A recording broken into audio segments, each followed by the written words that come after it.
Assalamualaikum warahmatullahi wabarakatuh Sobat Catur. Kembali lagi bersama Catur Sriwijaya, channel Catur Anak Bangsa. Halo Sobat Catur, hari ini kita akan membahas partai Nodirbek Abdusattorov melawan Mesliso. Oke Sobat Catur, bagi kalian yang belum tahu siapa sih Nodirbek Abdusattorov ini? Dia adalah juara dunia baru dalam kategori catur cepat menggantikan Magnus Carlsen. Partai ini berlangsung pada tahun 2020, 1 tahun sebelum dia menjadi juara dunia. Oke, kita simak saja langsung partainya. Mesliso membuka dengan E4, dijawab dengan C6 dan D4. D5, ya Abdusattorov memainkan Caro-Kann defense. Mesliso menjawab dengan variasi advance atau variasi dorong. Dilanjutkan dengan gajah ke F5, kuda ke F3, E6, membuka diagonal gajah dan bersiap mendorong C5, gajah ke E2, dan C5. Hitam menantang bidak pusat putih dengan maksud merusak struktur bidak di D4. Putih merespon dengan gajah ke E3, menambah penjagaan kepada D4, dan dilanjutkan dengan menteri ke B6, menambah tekanan di D4 sekaligus mengancam bidak di B2. Putih mengabaikan ancaman dengan melangkahkan kuda ke C3.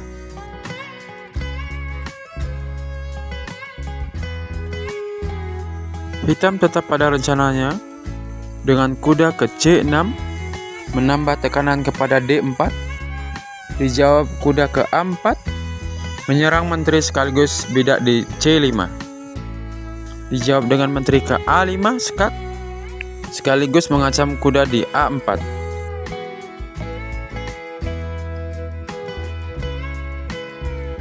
Putih merespon dengan C3, menutup skak sekaligus menjaga kuda.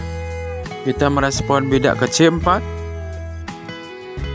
dengan maksud mengisolasi kuda di A4. Oke Sobat Catur, dalam teori kuda akan lebih pasif jika berada di pinggir papan.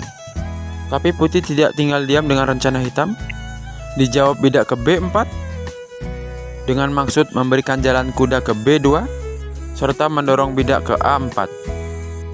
Tapi Abdusattorov menjawab dengan langkah cukup berani dengan mengorbankan gajahnya yang dari tadi masih pasif. Pengorbanan diterima, bidak C kali B4, kuda kali B4.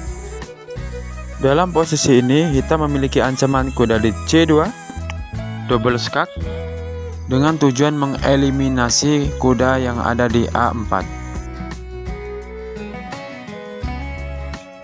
Tapi kuda ke C3 dijawab dengan hitam kuda ke C2 skak, memforking raja dan benteng.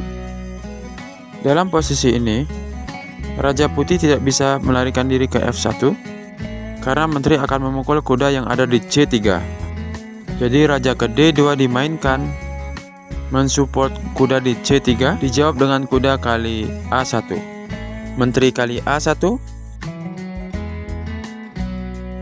dan dijawab dengan H6.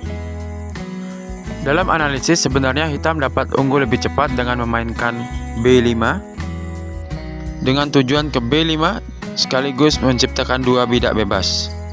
Dijawab dengan A3, kemudian H6, dijawab dengan benteng ke C1, dilanjutkan kuda ke E7, raja ke E1, hitam rokade, raja F1, menteri ke B6, dijawab dengan H3, dan A5 dengan ancaman B4. Dalam posisi ini hitam akan menciptakan dua bidak bebas di sayap menteri. Oke, kembali ke permainan. Abdusattorov memainkan H6, memberikan jalan bagi gajah jika putih memainkan kuda ke H4. Menteri ke B2 mencegah hitam memainkan B5, tapi benteng ke B8 untuk mensupport langkah ke B5. Menteri ke B5 skak, menteri kali B5, kuda kali B5, kuda ke E7, A4,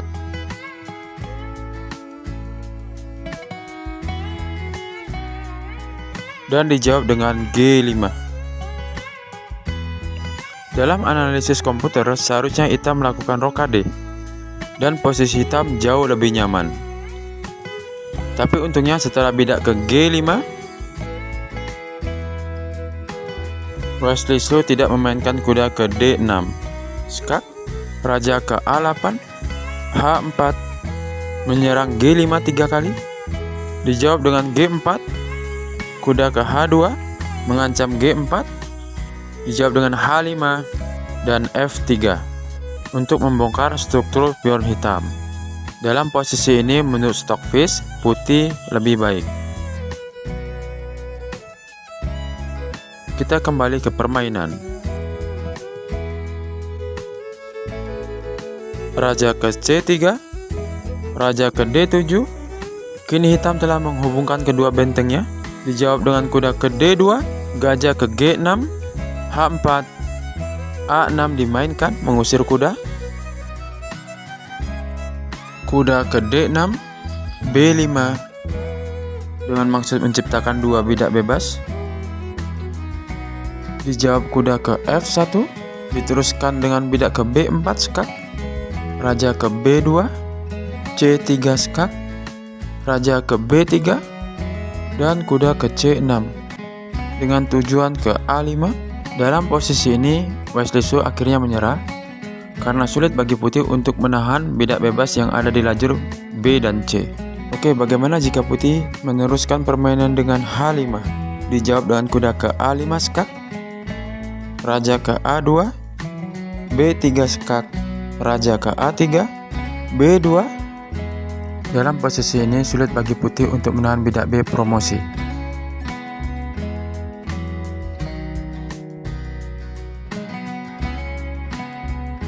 Jika kuda dimainkan ke G3 mencegah promosi bidak B, tapi B1, benteng kali B1, dan gajah kali B1. Dalam posisi ini hitam masih memiliki ancaman mat terhadap raja putih di peta B3. Oke sobat catur, mudah-mudahan partai ini menginspirasi kita dalam meningkatkan permainan catur antara Nodirbek Abdulsattorov melawan Wesley So. Sekian dari saya, salam catur Sriwijaya.